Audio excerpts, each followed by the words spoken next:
بسم اللہ الرحمن الرحیم۔ السلام علیکم۔ ہر روز کی طرح آج بھی میں اسی بری عورت کا انتظار کر رہا تھا، مگر ابھی تک وہ کہیں دور دور بھی نظر نہیں آ رہی تھی۔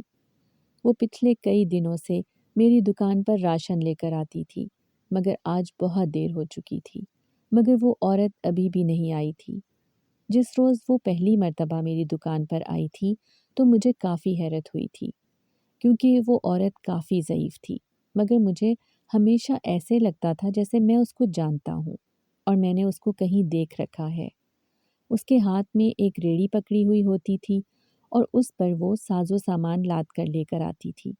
میں جب اس عورت سے پوچھتا کہ وہ کون ہے اور کہاں سے آئی ہے تو وہ کہنے لگی کہ مجھ سے یہ راشن خرید لو، میں غریب عورت ہوں اور اپنے بیمار بیٹے کا علاج کروانا چاہتی ہوں۔ مگر وہ یہ سب کہتے ہوئے آگے پیچھے بار بار دیکھتی تھی اور ساتھ ہی ساتھ اپنا چہرہ بھی بار بار چھپاتی تھی۔ مجھے کافی حیرانگی کا سامنا کرنا پڑا، مگر میں نے اس عورت پر رحم کھا کر اس سے راشن لے لیا۔ اگلی صبح میرا سارا راشن بک گیا۔ مجھے حیرت کا شدید جھٹکا لگا، کیونکہ لوگ بہت خوش ہو کر راشن لے کر جا رہے تھے۔ اگلی شام پھر سے وہ عورت میری دکان کے پاس سے گزری تو میں نے اس کو آواز دے کر اس سے سارا راشن خرید لیا۔ لیکن میں نے اس عورت سے پوچھا کہ پہلے کبھی تو میں نے آپ کو دیکھا نہیں ہے۔ وہ کہنے لگی کہ میں بہت دور سے آتی ہوں۔ میں نے حیرت سے سر ہاں میں ہلایا اور خاموشی سے اس عورت سے راشن خرید لیا، مگر حیرت کی انتہا نہ رہی کہ وہ راشن بھی سب کا سب بک گیا۔ اب میں بہت خوش تھا۔ وہ بوڑھی عورت راشن کی بوری لے کر میری دکان پر آتی اور مجھے سستے داموں میں بیچ جاتی۔ مجھے اس راشن پر بہت فائدہ ہوا۔ اب وہ عورت روز آتی اور سستی قیمت میں مجھے راشن دے جاتی اور ہر روز میں اس عورت سے راشن خرید رہا تھا۔ ابھی میرے کام کو چلے 2 ہفتے ہی گزرے تھے اور میرے گھر کا خرچہ بہت اچھا چلنے لگ گیا تھا۔ میری بیوی اور بچوں اور ایک کنواری بہن، بوڑھے ماں باپ کے لیے اب میں سکون سے پیسے کمانے لگا تھا۔ مگر آج تو حیرت کی انتہا ہو گئی تھی۔ وہ عورت ابھی تک نہیں آئی تھی۔ مغرب کے بعد میں دکان بند کر دیا کرتا تھا، مگر ابھی تک میں اس کا انتظار کرتے کرتے مجھے شام سے رات کی اذان ہو گئی۔ اب مجھے بھی غصہ آنے لگا تھا اور فکر الگ سے تھی کہ مجھے کل صبح سویرے اٹھ کر منڈی سے سودا لانا ہوگا۔ ابھی میں غصے میں اس بوڑھی عورت کو کوس ہی رہا تھا جب رات ہوتے ہی وہی بوڑھی عورت چلتی ہوئی نظر آئی۔ میں خاموشی سے اپنی جگہ کھڑا ہو گیا تھا۔ تبھی وہ عورت بولی کہ مجھے معاف کرنا بیٹا، میں آج بہت دیر سے آئی ہوں۔ میرا بیٹا بہت بیمار تھا، تبھی آنے میں دیر ہو گئی۔ میں نے اس بوڑھی عورت کو تھوڑا سمجھایا کہ میں دور سے آتا ہوں تو ذرا جلدی آ جایا کریں، کیونکہ اب میں صرف اسی سے راشن لے رہا ہوں۔ تو وہ کہنے لگی کہ ٹھیک ہے، اور اگر اس نے نہ آنا ہو تو 1 روز پہلے بتا دیا کرے گی۔ اس کے بعد وہ واپس چلی گئی۔ میں بھی راشن رکھ کر گھر واپس آ گیا اور آتے ہی اپنی بیوی کو سب بتایا تو وہ بھی حیران اور خوش ہونے لگی۔ میرا کام ایسے ہی چل رہا تھا، مگر حیرت کی بات یہ تھی کہ ہر روز ہی میرا راشن بک جاتا اور لوگ بہت زیادہ خوش ہو کر مجھ سے سامان لے کر جا رہے تھے۔ میرے کام کو گزرتے 1 مہینہ ہو چکا تھا۔ 1 مہینے سے ہی وہی بوڑھی عورت مجھے راشن بیچ رہی تھی، لیکن آج صبح ہوتے ہی میری دکان پر عورتیں جمع ہو گئیں اور عجیب سا شور مچانے لگی۔ میں تو عورتوں کو اپنی دکان کے باہر دیکھ کر حیران رہ گیا۔ میں نے جب عورتوں سے پوچھا کہ آخر ماجرا کیا ہے تو وہ کہنے لگی کہ تم دھوکے باز انسان ہو، تم نے ہمیں غلط راشن دیا ہے، ہم تو کہیں کے نہیں رہے، نہ کسی کو منہ دکھانے کے قابل رہے ہیں، اور وہ مجھے پولیس کے حوالے کرنے لگے، کیونکہ میری دکان سے لیا راشن کھا کر ان کی کنواری بیٹیاں حاملہ ہو گئی تھیں۔ یہ سنتے ہی میرے پیروں تلے سے زمین نکل گئی۔ پولیس مجھے پکڑ کر لے جا چکی تھی، مگر میرا تو کوئی قصور بھی نہیں تھا۔ مجھے جیل میں بند کر دیا گیا۔ میری ماں اور میری بہن، بیوی، بچے تنہا رہ گئے تھے۔ ان کا تو کوئی والی وارث بھی نہیں تھا، اور وہ لوگ تو جانتے بھی نہیں تھے کہ میں اس وقت جیل میں ہوں۔ میرے تو دماغ پر جیسے ہتھوڑے بج رہے تھے۔ مجھے سمجھ نہیں آ رہا تھا کہ آخر میں کیسے اور کس طرح ان تک اطلاع پہنچاؤں۔ میری بیوی کا تو رو رو کر برا حال ہو چکا ہوگا۔